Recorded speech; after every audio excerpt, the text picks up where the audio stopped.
कांता प्रिया लापनी। जिस गृहस्थ आश्रम में जिस घर की स्त्रियां प्रिय वाणी बोलती है, कठोर नहीं बोलती हैं, जिनकी मृदु वाणी है, वह गृहस्थ आश्रम धन्य कहा जाता है। इसलिए माताओं बहनों को बहुत मधुर बोलना चाहिए, क्योंकि पुरुष बाहर से नाना प्रकार के संघर्ष और कष्ट उठाकर आता है। तुम्हारे मीठे शब्दों से उसको थोड़ा राहत मिल जाती है, इसलिए उनका सम्मान कर।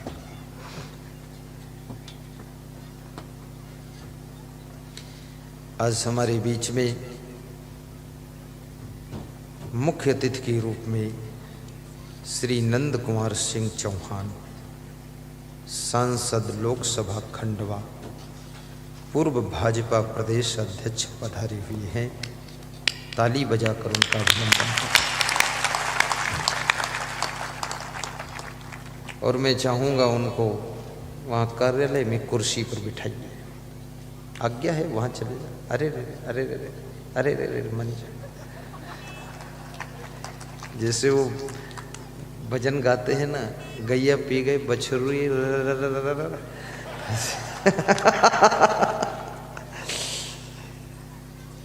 बहुत हमारे विनम्र सरल स्वभाव के धनी, एक अच्छे वक्ता भी हैं वो श्री नंद कुमार सिंह चौहान जी। कांता प्रिया लापनी, ये चाणक्य नीति का श्लोक है। चाणक्य भारत देश के बहुत बड़े नीतिकार हो चुके हैं। चाणक्य बहुत विद्वान थे। चाणक्य कहते हैं, इच्छा पूर्ति धनम, वह गृहस्थाश्रम धन्य और सुखी होता है जिस गृहस्थ के घर में आवश्यकताओं को पूर्ण करने भर का धन भी होता है। जो घर निर्धन नहीं है, इसलिए मैं निवेदन करूंगा, निर्धन मत रहो, धनवान बनो। और धनवान बनने का फार्मूला आज आपको बता देता हूं। बहुत सरलता से धनवान हो जाओगे। 24 घंटे से ज्यादा समय किसी को मिला नहीं है। अपने घंटों का सदुपयोग करो, मिनट का सदुपयोग करो। व्यर्थ में आपका मिनट भी नहीं जाना चाहिए, कोई घंटा भी निरर्थक नहीं बीतना चाहिए। Importance of the 1 minute in life, आपकी जिंदगी में 1 मिनट का भी बहुत बड़ा महत्व है। इसलिए समय के महत्व को समझोगे तो थोड़े समय में ही धनवान भी बनोगे आप। कहीं पान ठेला पर खड़े गप्पा मार रहे हैं, 3-3 घंटे ताश खेल रहे हैं, कहीं पिकनिक मनाने जा रहे हैं, कहीं दारू की भट्टी पर खड़े खुद ही भट्ठा बने जा रहे हैं, शराब पीकर 6-6 घंटे बेहोश नशे में पड़े हुए। आपकी उन्नति रुक जाएगी, विकास रुकेगा। सबसे पहले समय का सदुपयोग करो। नंबर 2, अपने इस शरीर का सदुपयोग करो। ये शरीर आपको मुफ्त मिला है, माता पिता के सहयोग से मिला है, पूर्व जन्म के कर्मों के प्रभाव से, पुण्य के प्रभाव से आपको मनुष्य का शरीर मिला है। इस शरीर का सदुपयोग करो। इसमें जितनी शक्ति है, कैपेसिटी है, सब यूज कीजिए और मिस यूज मत कीजिए, सही दिशा में यूज कीजिए।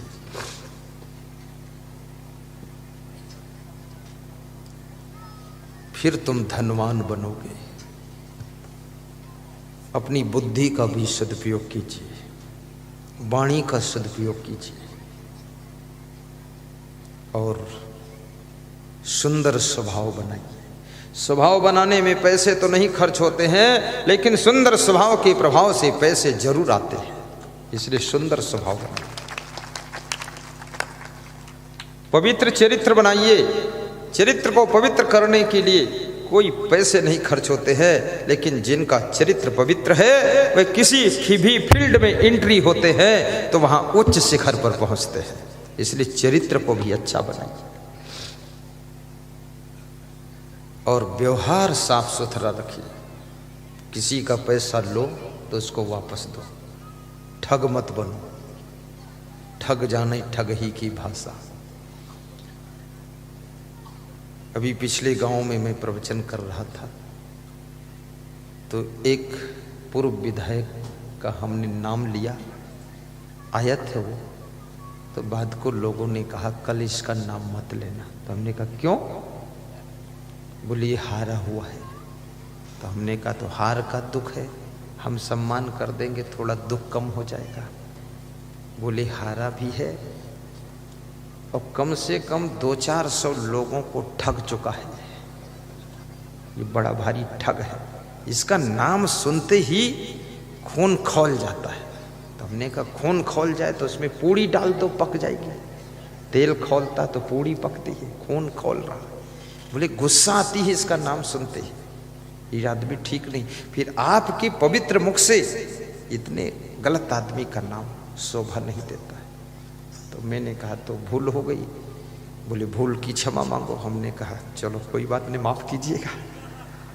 मेरे को भी क्षमा मांगना पड़ता कभी कभी, और मैं तो कभी कभी गलती नहीं करता हूँ फिर भी क्षमा मांग लेता हूँ। ऐसे बोल देता हूँ क्षमा कीजिएगा, आपसे एक बात कहना चाहता हूँ। तो बोलता कहो, बस कह देता हूँ। क्षमा कीजिएगा ऐसा बोलने में फर्क क्या पड़ता है? भाषा सीखिए, क्षमा कीजिएगा। कोई मेहमान आ जाए उससे कहो आइए बैठिए पधारिए, एक गिलास पानी पिलाओ, फिर कहो क्षमा कीजिएगा आपका स्वागत पूरा नहीं कर पाए हम। इतनी बातों से खुश हो जाएगा। यदि कहो कि हम तुम्हारा बहुत स्वागत किए हैं, स्टैंडर्ड चाय पिलाए हैं, लंबे गिलास में दूध पिलाए हैं, 3 कोने का समोसा खिलाए हैं, ऐसा स्वागत कोई कर ही नहीं सकता है, मेहमान नाराज हो जाएगा। सेवा हम लोग कर देंगे। देखो गुरुदेव पूड़ी निकाल रहे हैं, मैं पूड़ी बना रहा हूँ, उसमें स्क्रीन में क्या ध्यान लगाकर पूड़ी, कचौड़ी भी बना देना गुरुदेव। दूसरे पूड़ी उसी में दबा दबा कर फुला रहे हो। नहीं मैं भी भंडारी बन जाता हूँ कभी कभी। सभी संत कितने सुंदर दिख रहे हैं। वो मेरा संत प्रवीण दास खड़ा है, गले में लाल रुमाल है, कितना कमाल है। वो सोचता है अब ये मुझे दे दो, क्या बोलते इसको हैं? हाँ वो दे दो हमको, अब तुम रहने दो, ऐसा सोच रहा। वो लपकता है हाथ कि लाओ लाओ, देखो ले लिया उसने। अब छोटा वाला लिया तो मैं बड़ा उठा लिया। चल अगर तू छोटा ट्रैक्टर चलाएगा तो मैं बड़ा चला दूंगा। एक साथ सब पूड़ी निकाल दिया। देखो अरे क्या बात क्या बात, जय हो। सब संत खड़े हैं, भंडारी देख रहे, क्या बात है। अगर भंडारी का काम ये गुरु करेगा तो इसका काम हम कहाँ कर पाएंगे।